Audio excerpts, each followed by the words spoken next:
ये सबसे मुश्किल काम है कॉमेडी में। थोड़ा घबराई भी हुई है, थोड़ी परेशान सी भी है। ऐसा नहीं मैंने देखा कि जो मुख्तलिफ ना हो। That was not that funny, से नहीं हो पा रही।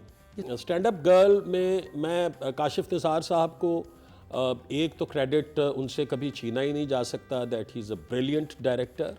और उनकी सबसे बड़ी खूबी ये है कि वो कैरेक्टर्स को क्राफ्ट बहुत अच्छा करते हैं। वो उनका कोई भी आप प्ले उठा के देख लीजिए, आपको उनकी कैरेक्टर्स की क्राफ्टिंग जो है वो बड़ी डिफरेंट और बड़ी सॉलिड नज़र आएगी। आई बीइंग माई सेल्फ छोटा मोटा कॉमेडियन कह लीजिए, बिकॉज मैंने स्टेज कोई 25 बरस किया है, नॉन स्टॉप किया है। स्टैंड अप गर्ल में मुझे जो चीज़ जिस पर मेरी थोड़ी रिजर्वेशन है वो ये है कि जो वो कैफ़े वाला पोर्शन है उसमें जो चैम्प दिखाया है वो रोमान है। रोमान इज़ द वन जो बहुत ही लाजवाब एक स्टैंड अप कॉमेडियन है और वो उसका बड़ा नाम है, बड़ा मकाम है। बट अनफॉर्चुनेटली जब उसका सीन आया जो कि जिसमें वो अकेला परफॉर्म कर रहा है, that was not that funny. उसमें कोई इस तरह की बात नहीं थी कि ये लग रहा हो कि ये बहुत क्योंकि स्टैंड अप कॉमेडी करने वाले ये सबसे मुश्किल काम है कॉमेडी में। इसमें आपको कोई क्यू नहीं मिलता, इसमें आपके साथ कोई पार्टनर नहीं होता। आप स्टेज पे आते हैं, कुछ आपके दिमाग में होता है, कुछ आप पिक करते हैं, कुछ आप किसी को टारगेट करते हैं एक तमीज़ के दायरे में रह के, और उससे आप अपना ह्यूमर जो है वो निकालते हैं। So that was not that hilarious. और फिर दूसरी बात मुझे ये नज़र आई कि इतने बड़े चैंपियन के पास एक लड़की जो ज़रा थोड़ा घबराई भी हुई है, थोड़ी परेशान सी भी है, वो बहुत शायद अनविलिंगली स्टेज पे गई है और उसने यूं उसको चित किया है जाके 3 बातों में। तो जो स्टैंड अप कॉमेडी का चैंपियन होगा, जो हमने देखे हुए हैं जैसे मरहूम उमर शरीफ, अमानुल्लाह और बहुत सारे, मोइन भाई, इनको इस तरह से आके चित कर लेना कोई आसान काम नहीं होता था। ओवरऑल अगर मैं ओवरऑल अगर मैं देखूं तो परफॉर्मेंसेस ब्रिलियंट हैं। Kashif Nisar is a great director. मुझे अभी लगा कि इसकी पेस थोड़ी सी स्लो है, थोड़ी सी पेस स्लो है, बट हम काशिफ साहब से ये एक्सपेक्ट करते हैं कि वो किसी वक्त भी प्ले को एक इतनी बड़ी हिट लगाएंगे कि वो ग्राउंड से बाहर जा सकता है। So all good. तो आपकी क्या इमोजी है? मेरा उसके लिए है जी 2 thumbs up। अच्छा, इट्स नॉट अबाउट काशिफ साहब। काशिफ साहब तो यकीनन इतने बड़े डायरेक्टर हैं कि वो अपने राइटर्स के साथ बैठ के डिस्कशन करते होंगे। अब हमारी एक जनरल प्रॉब्लम है जिसे मैं डिस्कस करना चाहूँगा एक 30 सेकंड के अंदर अंदर। प्रॉब्लम अब ये हो गई है कि राइटर स्क्रिप्ट लिखता है और उसकी कोऑर्डिनेशन उस डायरेक्टर के साथ होती ही नहीं है जिसने प्ले को डायरेक्ट करना है, जो कि एक बहुत गड़बड़ वाली बात है। बिल्कुल गड़बड़ है। देखिए, एक आदमी कागज पर एक चीज लिख रहा है, वो एक कहानी है, उस कहानी को सुनाना डायरेक्टर ने है।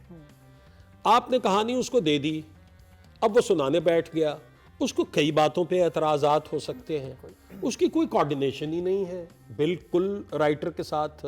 बहुत सारी मिसालें हमने सेट पे देखी। बहुत अच्छे डायरेक्टर्स से मैंने पूछा कि भाई ये क्या, तो उसने कहा वही तो पता ही नहीं है, ये तो एक आ गया है स्क्रिप्ट, कंटेंट ने अप्रूव कर दिया है, लिहाजा मुझे ऐसे ही शूट करना है। And there are times when they say कि चेंज नहीं कर सकते। नहीं कर सकते, बिल्कुल चेंज नहीं कर सकते, क्योंकि अप्रूव्ड है। तो बहरहाल we are talking about this play. तो कहानी तो फिर यही बात है कि काशिफ हमेशा डिफरेंट स्क्रिप्ट्स उठाते हैं। Exactly. वो हमेशा उनका कोई प्ले ऐसा नहीं मैंने देखा कि जो मुख्तलिफ ना हो।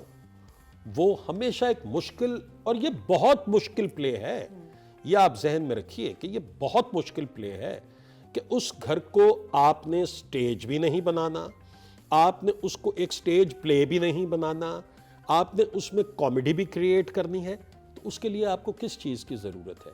सिचुएशंस की। हम क्यों कह रहे हैं तमकनत के बारे में कि वो छत पे गई और उसने जाके उसको देखा तो हंसी आई, जब वो एक्सरसाइज कर रहा है उससे नहीं हो पा रही, ये सिचुएशन है। जुमले जो हैं वो कुछ एक्टर्स ऐड कर लेते हैं। आई एम श्योर सुहेल ने बहुत सारी लाइनें ऐड की होंगी उसमें, और उस पर कोई एतराज़ भी नहीं किसी ने किया होगा, क्योंकि वो मैंने पहले आपको बताया कि वो अपनी लिमिट्स में रह के करता है।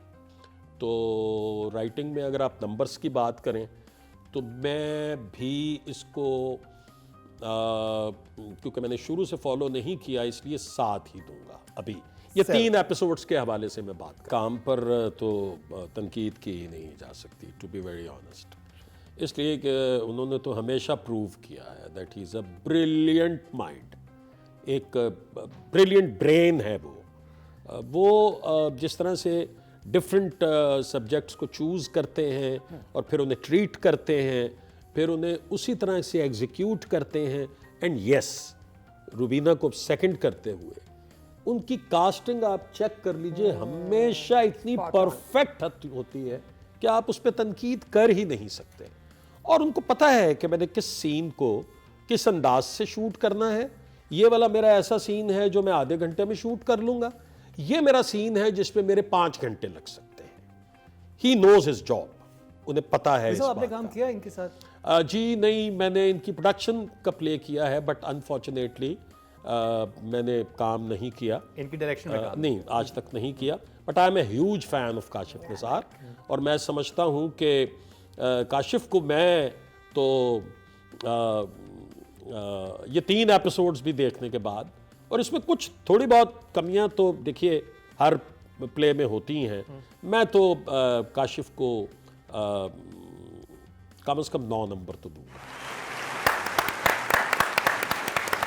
और इसलिए कि ये एक डिफरेंट बिल्कुल प्ले है, इसको हैंडल करना बहुत मुश्किल था, बहुत मुश्किल था, क्योंकि मैं बार बार कहता हूं कि आप उस लाइन को एक्सीड नहीं कर रहे, क्रॉस नहीं कर रहे, जंप नहीं कर रहे उस लाइन से, उसमें रह के कॉमेडी करना, उसको क्रिएट करना, उसको एक लाइटर मोड का play banana, difficult job. I think she is brilliant in the play. Same, I also think like she is brilliant. बहुत ही अच्छा परफॉर्म, जो जहां जहां उसे मार्जिन मिला है उसने बहुत अच्छा परफॉर्म किया है, बहुत ही अच्छा परफॉर्म किया है। और ज़ारा को हम 10 नंबर इसलिए नहीं देंगे कि अगर 10 दे दिए तो इतना अच्छा परफॉर्म करना छोड़ देगी तो वो इम्प्रूवमेंट की तरफ फिर नहीं जाएगी, जबकि इम्प्रूवमेंट की गुंजाइश तो हमेशा से रहती है, चाहे आप 50 साल भी काम कर लें। तो 9। दानियाल को अभी बहुत इम्प्रूवमेंट की ज़रूरत है, मुझसे अगर आप पूछें तो। He is good, he is very good, लेकिन कुछ कमियां अभी दिखाई देती हैं कि इम्प्रूवमेंट का बहुत आप में आपको ज़रूरत है बहुत ज़्यादा इम्प्रूवमेंट की। बहुत सारे सीन्स ऐसे हैं जो वो और बेहतर कर सकता था और अच्छे अंदाज से कर सकता था, जैसे जहाँ उसने कन्फेस किया that I am in love with you, उसको वो और अच्छा कर सकता था। वो रिक्शे वाला सीन और अच्छा कर सकता था। देखिए, राइटर और डायरेक्टर का काम होता है आपको सिचुएशन देना, उसके बाद आपकी अपनी फिर एफर्ट है, आपकी अपनी एबिलिटी है कि आप उसको कितना आगे लेके जाते हैं। उस वहाँ पे राइटर तो सेट पे मौजूद नहीं होता, लेकिन डायरेक्टर भी शायद ये मार्क कर लेते हैं कि ओके फाइन, इसके ऊपर इसने अभी नहीं जाना, तो यहाँ तक ही ये रहेगा। तो आई थिंक मैं दानियाल ज़फ़र को 6